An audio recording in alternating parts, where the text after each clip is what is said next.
پچھلے موضوع کی طرف، جو پچھلے جمعۃ المبارک میں آپ کی خدمت میں حضرت ابراہیم علی نبینا علیہ الصلاۃ والسلام آپ کے مقدس واقعات، آپ کے مقدس زندگی کے لمحات آپ کی خدمت میں پیش کر رہا تھا، انہی واقعات میں سے ایک واقعہ آج بھی آپ کی خدمت میں پیش کرنا ہے۔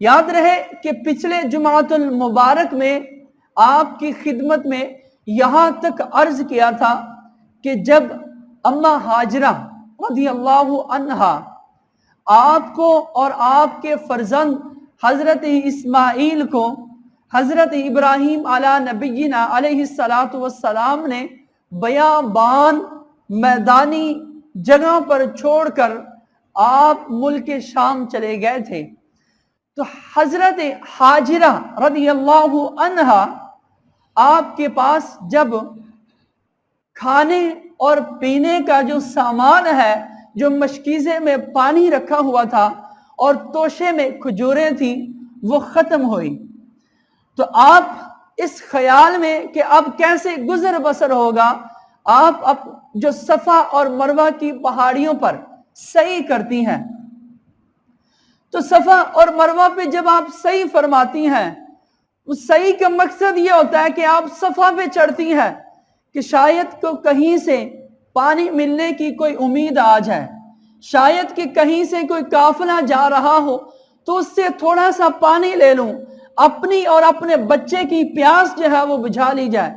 آپ صفا پہ چڑھتی ہیں، پھر مروہ پہ چڑھتی ہیں، پھر صفا پہ چڑھتی ہیں، پھر مروہ پہ جاتی ہیں، تو یوں اللہ تبارک و تعالی کو اپنی محبوبہ بندی کی یہ ادا پسند آئی، تو اللہ تعالی نے قرآن میں فرما دیا، ان الصفا والمروہ من شعائر اللہ فمن حج البیت او اعتمر، تو اللہ نے قرآن میں ذکر فرما دیا کہ صفا اور مروہ جو ہے یہ اللہ کی نشانیوں میں سے ہیں، جو بندہ بھی حج کی اور عمرے کا ارادہ کرے تو اس پر ضروری ہے کہ صفا اور مروہ کی سعی کرے۔ تو کیا وجہ ہے صفا اور مروہ اس کا ذکر قرآن میں ہے، حالانکہ مکہ میں مدینہ میں بڑے بڑے پہاڑ ہیں، بڑے بڑے پہاڑ ہیں، ان کا ذکر نہیں ہے۔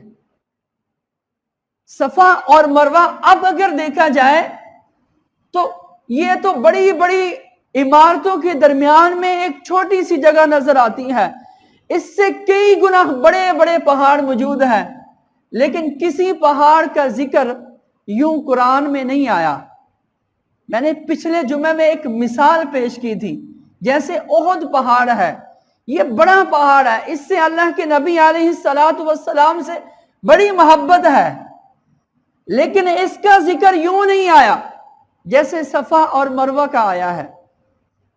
اب دوسرے بھی بڑے بڑے پہاڑ ہیں، لیکن حجاج کرام کو یہ نہیں حکم دیا گیا کہ تم ان پہاڑوں پہ جا کے چڑھو گے، چکر لگاؤ گے تو تمہارا حج پورا ہوگا۔ صفا اور مروہ یہ چھوٹی چھوٹی پہاڑیاں ہیں، اللہ تبارک و تعالیٰ کو اس خاص اپنی خاص بندی کی یہ ادا پسند آئی، اللہ نے قرآن میں ذکر فرما دیا کہ صفا اور مروہ اللہ کی نشانیوں میں سے ہے، لہٰذا جو بھی حج اور عمرے کے لیے جائے اور وہاں پر سعی کرے، اور ان کے لیے سعی کرنا واجب قرار دیا۔ تو پچھلے جمعے میں ہم نے بات یہاں تک ختم کی تھی، تو آپ علی نبینا علیہ الصلاۃ والسلام حضرت ابراہیم اپنے فرزند کو اور اپنی زوجہ محترمہ حضرت ہاجرہ رضی اللہ عنہا کو اس جگہ پر چھوڑ آئے جہاں پر آج مکہ المکرمہ آباد ہے۔ چھوڑ کر ملک شام آپ واپس تشریف لائے، اب کوئی پتہ نہیں ہے کہ حضرت ابراہیم کی زوجہ محترمہ حضرت ہاجرہ اور آپ کے فرزند حضرت اسماعیل علی نبینا علیہ الصلاۃ والسلام وہ کس حال میں ہے۔ وہ بیٹا کہ جن کو بڑی چاہوں سے طلب کیا، بڑھاپے میں جا کر اللہ تبارک و تعالی نے بیٹے سے نوازا، آپ اس کو چوم رہے ہیں۔ اللہ کی طرف سے حکم ہوتا ہے، اے ابراہیم بتائیے آپ کو یہ بیٹا پسند ہے؟ آپ کو اس بیٹے سے زیادہ محبت ہے یا مجھ سے؟ تو ابراہیم علیہ نبینا علیہ الصلوۃ والسلام آپ پکار اٹھے، یا باری تعالیٰ اس بیٹے کو تو آپ نے عطا کیا ہے، سب سے زیادہ محبت تو آپ سے ہے مجھے، یہ تو آپ کی عطا کردہ چیز ہے، امانت ہے، یہ کیسے ہو سکتا ہے کہ اس بیٹے کو چھوڑ کر آپ سے زیادہ محبت کروں؟ تو اللہ کی طرف سے حکم ہوتا ہے، اے ابراہیم پھر اس بیٹے کو جس کو چوم رہے ہو اپنے آپ سے جدا کر کے آؤ۔ وہ حکم خدا بندی کو بجا لاتے ہوئے اپنی اس بیٹے کو، اس ننھے سی جان کو اپنے سے جدا کر کے بیابان علاقے میں ہر طرف چٹیل ہم جو پہاڑ ہیں ان پہاڑوں میں چھوڑ کر آپ واپس آ جاتے ہیں۔ اب پتہ نہیں ہے کہ بیٹا اور محترمہ وہ کس حالت میں ہے، لیکن اللہ کی طرف سے آزمائش ہے، اللہ کی طرف سے ایک امتحان ہے۔ جب ابراہیم سارے امتحانوں سے گزر گئے تو اللہ نے کیا فرمایا، اے ابراہیم انی جاعلک للناس اماما۔ جب سارے امتحانوں پر آپ نے ساری مشکلات پر بآسانی سے ساری امتحانوں کو عبور کر لیا تو اللہ کی طرف سے کیا انعام ملتا ہے، انی جاعلک للناس اماما، اے ابراہیم میں نے لوگوں کے لیے، میں نے تمہیں امام بنا دیا لوگوں کا، انی جاعلک للناس اماما، کہ لوگوں کا امام بنا دیا ہے۔ قربان جائیں، اتنا بڑا خطاب، اتنا بڑا ٹائٹل کہ سارے لوگوں کے امام ہے ابراہیم، لیکن اس سے بھی زیادہ قربان جائیں کہ جب اللہ کے نبی علیہ السلام کی باری آئی فرمایا، اے محمد آپ کو انبیاء کا امام بنا دیا، ابراہیم کو لوگوں کا امام بنایا، اللہ کے نبی علیہ السلام کو انبیاء کا امام بنا دیا، اور نہ صرف انبیاء کا امام بنایا، افضل الانبیاء، انبیاء میں سے سب سے افضل اللہ کے نبی علیہ السلام کو بنا کر آپ کو اس کا لقب سے نوازا گیا۔ تو جب سارے امتحانوں سے آپ گزر گئے تو فرمایا انی جاعلک للناس اماما، آپ کو لوگوں کا امام بنا دیا۔ تو ابراہیم عرض کرتے ہیں، یا باری تعالیٰ قال ومن ذریتی، میری اولاد کا کیا ہوگا؟ بندے کو اپنی اولاد سے بڑی محبت ہوتی ہے، یہ محبت ایویں نہیں، یہ انبیاء کو بھی اپنی اولاد سے محبت ہے، بڑی چاہوں کے ساتھ اپنے فرزند کو اللہ تبارک و تعالی سے لیا۔ تو فرمایا قال ومن ذریتی، اے باری تعالی، اے یا باری تعالی میری اولاد کا کیا؟ آیا کہ میری اولاد بھی لوگوں کی پیشوا ہوگی یا نہیں ہوگی؟ اللہ نے کیا فرمایا، قال لا ینال عہد الظالمین، میرا وعدہ وہ ظالمین کو، جو ظلم کرنے والے ہیں ان کو نہیں پہنچے گا۔ تو پھر اس تاریخ نے دیکھا کہ حضرت ابراہیم جن پر اتنی آزمائشیں آئی، آپ کو اللہ نے دو صاحبزادوں سے نوازا، حضرت اسماعیل علی نبینا، حضرت اسحاق، اور حضرت اسحاق سے حضرت یعقوب علی نبینا علیہ السلام، اور حضرت یعقوب سے وہ 11 ستارے جن میں سے حضرت یوسف ہے، اور پھر حضرت یعقوب کی اولاد میں سے حضرت سلیمان، حضرت داؤد، حضرت زبور، اسرائیل کی جتنی بھی نسل ہے وہ ساری کی ساری حضرت یعقوب کی اولاد میں سے ہے۔ تو چونکہ آپ کی اس نسل سے پورے کے پورے انبیاء کی نسل چلتی آ رہی ہے، ادھر سے حضرت حاجرہ آپ کے صاحبزادے حضرت اسماعیل، اور حضرت اسحاق وہ حضرت سارہ جو حضرت ابراہیم کی دوسری زوجہ محترمہ ہے، وہ ان کے بیٹے ہیں۔ تو حضرت حاجرہ سے حضرت اسماعیل، اور پھر یوں مقدس یہ نسل چلتی چلتی یہاں تک کہ اللہ کے نبی علیہ السلام تک ختم ہوتی ہے۔ یعنی حضرت اسماعیل سے، آپ کی نسل سے، آپ کی لڑی سے کوئی پیغمبر نہیں آیا، یہاں تک کہ نبی آخر الزماں علیہ الصلاۃ والسلام آپ تشریف لائے ہیں۔ لیکن ادھر حضرت اسحاق سے حضرت یعقوب سے یوں ان کے بیٹوں سے نبوت جو ہے وہ نسل در نسل وہ چلتی رہی۔ اور پھر تاریخ میں لکھا ہے کہ جس قوم پر، بنی اسرائیل پر جتنے بھی پیغمبر آئے ہیں، بنی اسرائیل نے اپنے ہی پیغمبروں کو شہید کرتی گئی ہے۔ تو اس لیے اللہ کی طرف سے اسرائیل کو یہ ایک مار پڑی ہے کہ انہوں نے اپنے ہی پیغمبروں کو جھٹلایا اور اپنے ہی پیغمبروں کو شہید کرتے گئے۔ تو یوں جو ہے یہ حضرت ابراہیم پر اللہ کی طرف سے یہ عطا تھی، یہ ان امتحانات کا صلہ تھا جو حضرت ابراہیم اپنی آزمائشوں سے پورے اترے ہیں۔ اب اپنے بیٹے کو چھوڑ کے واپس آتے ہیں، 7 سال کا بیٹا ہو جاتا ہے، بیٹے کو دیکھا نہیں ہے۔ پھر خواب کے اندر اللہ تبارک و تعالیٰ کی وحی ہوتی ہے۔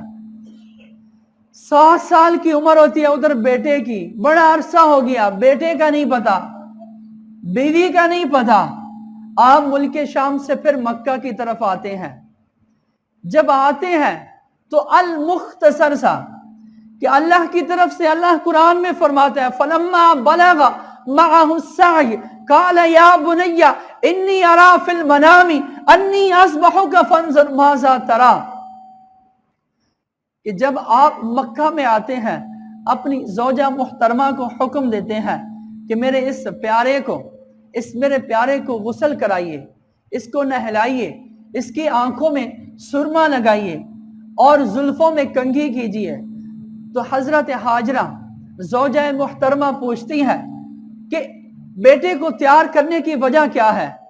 کہتے ہیں کہ محبوب کی دعوت پہ جانا ہے، ایک دوست کی دعوت پہ جانا ہے۔ تو یوں اماں ہاجرہ رضی اللہ عنہا حضرت اسماعیل علی نبینا علیہ الصلاۃ والسلام آپ کی زلفوں میں کنگھی دیتی ہیں اور آپ کی آنکھوں میں سرما لگاتی ہیں، یوں اپنے صاحبزادے کو تیار کرتی ہیں۔ اور حضرت ابراہیم حکم دیتے ہیں اپنے بیٹے کو کہ ایک چھری اور ساتھ ایک رسی بھی لے لیجئے۔ اب وہ چھری بھی لے لیتے ہیں، رسی بھی لے لی ہے۔ تو حضرت اسماعیل پوچھتے ہیں اے والد محترم، اس رسی کا کیا کرنا ہے؟ کہا کہ راستے میں اس کی ضرورت پڑ سکتی ہے۔ آپ چھری کو لے لیتے ہیں، اس رسی کو لے لیتے ہیں اور یوں سفر پر روانہ ہوتے ہیں۔ پیچھے شیطان جو ہے وہ اپنا کام دکھانا شروع کر دیتا ہے۔ ایک بوڑھا ضعیف العمر کی شخص کی شکل میں آتا ہے اور آ کر حضرت ہاجرہ رضی اللہ عنہا آپ کو ذہن میں وسوسہ دلانا شروع کر دیتا ہے کہ اے ہاجرہ، کیا تمہیں پتا ہے کہ ابراہیم اپنے بیٹے اسماعیل کو کہاں لے کر جا رہے ہیں؟ تو اما ہاجرہ کہتی ہے کہ وہ کسی دوست کی دعوت پہ جا رہے ہیں۔ کہا نہیں، ایسا نہیں ہے، بلکہ وہ اپنے بیٹے کو ذبح کرنے کے لیے لے جا رہے ہیں۔ تو اما ہاجرہ پوچھتی ہے تمہیں کیسے پتا چلا ہے کہ وہ اپنے بیٹے کو ذبح کرنے کے لیے لے کے جا رہے ہیں؟ کہا اس لیے کہ حضرت ابراہیم کہتے ہیں کہ ان کے رب نے انہیں حکم دیا ہے کہ اس بیٹے کو میری راہ میں ذبح کرو۔ جب اما ہاجرہ نے یہ سنا تو فرمایا کہ اگر اس کے رب نے انہیں حکم دیا ہے تو اس کا رب اور ابراہیم بہتر جانتا ہے۔ تو یوں اما ہاجرہ نے اس شیطان کو دھتکار دیا۔ اب اس پہ قربان جائیں، دیکھیں کہ اس وقت کی پیغمبروں کی جو خاتون ہے، جو زوجہ محترمہ ہے، ان کا اللہ کی ذات پہ توکل کتنا ہے۔ کہا کہ جب رب نے انہیں حکم دیا ہے تو رب بہتر جانتا ہے، تو ابراہیم بہتر جانتا ہے۔ ایک توکل ہے، ایک اللہ کی ذات پہ بھروسہ دیکھیں۔ اور اپنے گھر والے جو پیغمبر ہے، جو ابراہیم علی نبینا علیہ السلام ہے، ان کی رفیق حیات کا جواب ملاحظہ کیجئے۔ آج ہماری مائیں ہیں، ہماری بہنیں ہیں، دراصل ہماری تربیت کا فرق ہے کہ ہم اپنی ماں کو، ہماری بہنوں کو، اپنی بیٹیوں کو وہ تعلیم نہیں دے سکتے، وہ تربیت نہیں دے سکتے جو ایک مسلمان گھرانے میں تربیت ہونی چاہیے۔ تو یہ سارے کا سارا تربیت کا اثر ہے۔ جب شیطان کو وہاں سے خالی ہاتھ مڑنا پڑا تو اب شیطان جو ہے وہ حضرت اسماعیل علی نبینا علیہ السلام آپ کے پاس آتا ہے اور آپ کو بہکانا شروع کر دیتا ہے کہ اے اسماعیل، کیا تمہیں پتہ ہے کہ تیرے والد محترم تمہیں کہاں لے کے جا رہے ہیں؟ حضرت اسماعیل آپ کہتے ہیں کہ ہم کسی دوست کی دعوت پہ جا رہے ہیں۔ تو شیطان کہتا ہے نہیں نہیں، ایسی نہیں بات ہے، بلکہ آپ کے جو باپ ہے وہ آپ کو ذبح کرنے کے لیے لے کے جا رہے ہیں۔ تو حضرت اسماعیل پوچھتے ہیں کہ آپ کو کیسے پتا ہے؟ آپ کیسے کہہ سکتے ہیں؟ کہا کہ اس لیے کہ حضرت ابراہیم کو ان کے رب نے حکم دیا ہے کہ میری راہ میں اپنے بیٹے کو ذبح کرو، تو آپ کو ذبح کرنے کے لیے لے کے جا رہے ہیں۔ کہا اگر رب نے کہا ہے تو میں اللہ کی راہ میں جان قربان کرنے کے لیے حاضر ہوں۔ تو جب توکل علی اللہ، اللہ کی ذات میں قربان ہونے کے لیے اسماعیل کو دیکھا تو آپ وہاں سے جب دھتکارا گیا تو اب حضرت ابراہیم علی نبینا علیہ السلام کے پاس شیطان آتا ہے اور آپ پیغمبر کو یہ کہتا ہے کیا تجھے یقین ہے کہ تیرے رب نے تمہیں حکم دیا ہے کہ اس بیٹے کو میرے راہ میں قربان کرو؟ آپ علی نبینا علیہ السلام آپ یہ حکم فرماتے ہیں، یہ ارشاد فرماتے ہیں کہ اللہ کی طرف سے مجھے خواب میں حکم ملا ہے، میں اس خواب کی جو حکم ملا اس کی تعمیر کرنے کے لیے جا رہا ہوں۔ شیطان پھر وسوسہ ڈالتا ہے تو آپ کیا کرتے ہیں؟ آپ جس راستے پہ جا رہے ہوتے ہیں وہاں سے 7 کنکر اٹھاتے ہیں اور وہ شیطان کو مارتے ہیں اور یوں دھتکارتے ہیں جس سے شیطان بھاگ جاتا ہے۔ اللہ کو یہ عادہ اتنی پسند آئی، اللہ تبارک و تعالی نے حکم دے دیا کہ تا قیامت تک جتنے بھی حجاج مکہ المکرمہ میں آئیں گے، بیت اللہ کی زیارت کریں گے، خانہ کعبہ کا طواف کریں گے، ان کے لیے یہ لازمی قرار دیا کہ وہ وہاں پر جس جگہ پر ابراہیم علی نبینا علیہ السلام نے شیطان کو کنکرے مارے تھے وہیں پر وہی 7 کنکرے مارے، تب جا کے ان کا حج جو ہے وہ پورا ہوگا۔ تو بیسیکلی حج کا نام ہی اللہ کے نیک بندے اور اللہ کے پیغمبروں کی عاداؤں کو پورا کرنا ہے۔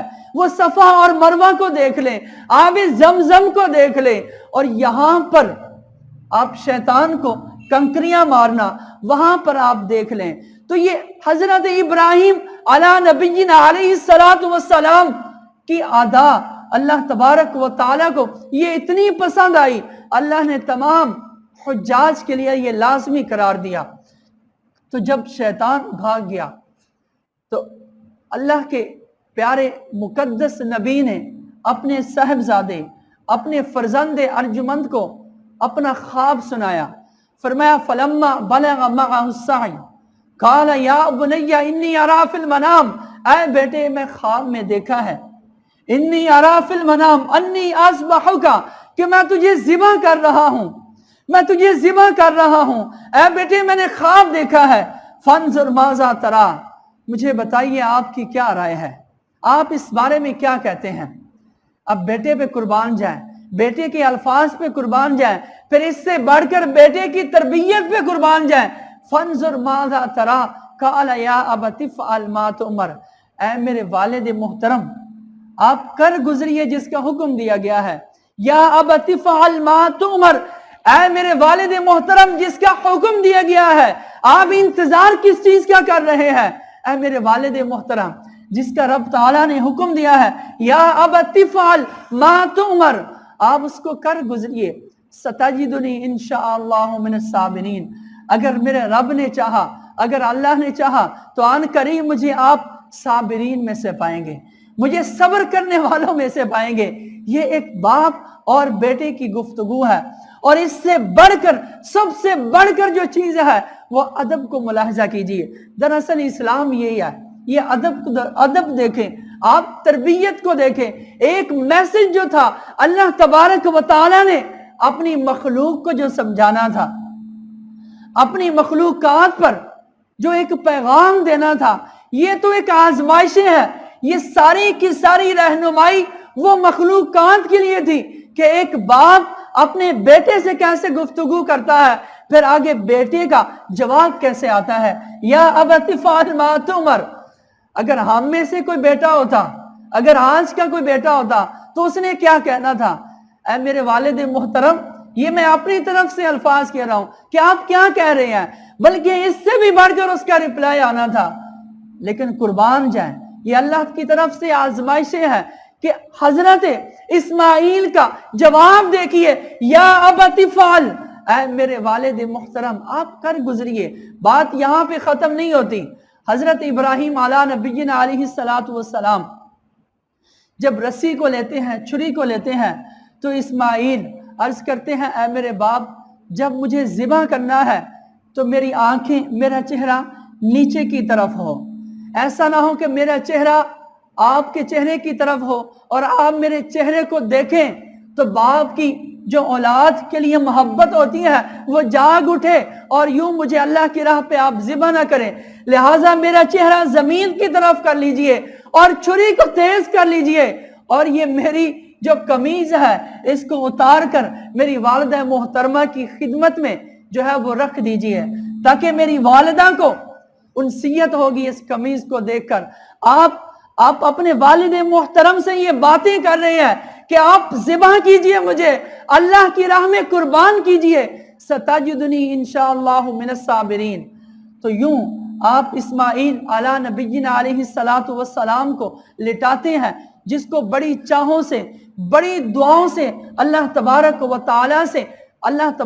تعالی سے حاصل کیا. آج جب وہ 7 سال کی عمر کا ہو رہا ہے، اللہ کی راہ میں قربان ہو رہا ہے، تو یوں آپ ان کی گردن مبارک پہ چھری چلاتے ہیں.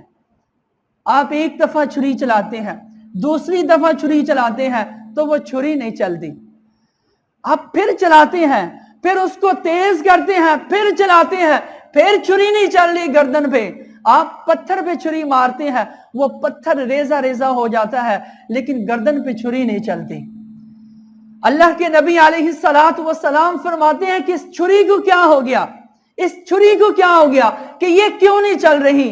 اللہ کی طرف سے اس چھری کو بولنے کی طاقت حاصل ہوتی ہے. چھری سے آواز آتی ہے، اے پیغمبر کیا آگ نے جلایا تھا؟ اے پیغمبر بتائیے کیا آگ نے آپ کو جلایا تھا؟ پیغمبر کہتے ہیں وہ آگ کیسے جلاتی؟ آگ کو تو اللہ نے حکم دیا تھا کہ ابراہیم کو نہیں جلانا. تو چھری سے آواز آتی ہے کہ اللہ نے آگ کو 1 مرتبہ حکم دیا، اس نے آگ کو نہیں جلایا، تو میں کیسے اس گلے کو کاٹ سکتی ہوں؟ مجھے تو 70 مرتبہ اللہ کی طرف سے حکم ہوا ہے کہ اس گلے کو نہیں کاٹنا. یہ تو دراصل آزمائش تھی، یہ تو دراصل ایک امتحان تھا، اپنے پیغمبر کا امتحان تھا.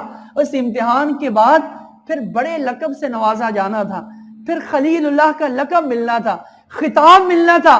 خلیل اللہ کا، اللہ کا پکا اور سچا دوست پھر کسے کہنا تھا؟ تو یوں کہا کہ مجھے تو 70 مرتبہ حکم ہوا ہے، میں اس گلے کو کیسے کاٹ سکتی ہوں؟ تو جب آپ نے دیکھا تو ادھر سے جبریل امین علیہ السلام آپ ایک مینڈے کو لے کر آ رہے تھے، اور اس کے بارے میں آتا ہے کہ 40 یا 80 ہزار سال وہ جنت میں چرتا رہا، اور یوں اللہ اکبر کہتے ہوئے حضرت جبریل امین اس مینڈے کو لا رہے ہیں. جب حضرت ابراہیم نے دیکھا، اس مینڈے کو دیکھا، جبریل کو دیکھا، تو آپ نے بآواز بلند کہا لا الہ الا اللہ اللہ اکبر، لا الہ الا اللہ اللہ اکبر. جب پڑھے تو پھر کیا ہوا؟ پھر اس مینڈے کو جب رکھا گیا حضرت اسماعیل کی جگہ پر، تو حضرت اسماعیل نے خوشی میں یوں فرمایا لا الہ الا اللہ واللہ اکبر وللہ الحمد. اللہ تبارک و تعالیٰ کو یہ کلمات اتنے پسند آئے، اس کو تکبیر تشریق کا نام دے دیا، اس کو ایام تشریق کے لیے نمازوں کے بعد اونچی آواز سے پڑھنا واجب قرار دے دیا کہ اللہ اکبر لا الہ الا اللہ واللہ اکبر واللہ اکبر وللہ الحمد. آج سارے نمازی جو ہے 9 ذی الحجہ کی فجر سے لے کر 13 ذی الحجہ کی عصر تک یہ ایام تشریق ہیں اور یہ تکبیر تشریق پڑھتے ہیں۔ یہ بیسیکلی جب مینڈا آیا تھا اور یوں حضرت اسماعیل علی نبینا علیہ السلام کو ذبیح اللہ کا لقب بھی مل گیا اور آپ ذبح ہونے سے بھی بچ گئے اور ذبیح اللہ کا لقب بھی ملا اور آپ کی جگہ پر اس مینڈے کو قربان بھی کر دیا گیا۔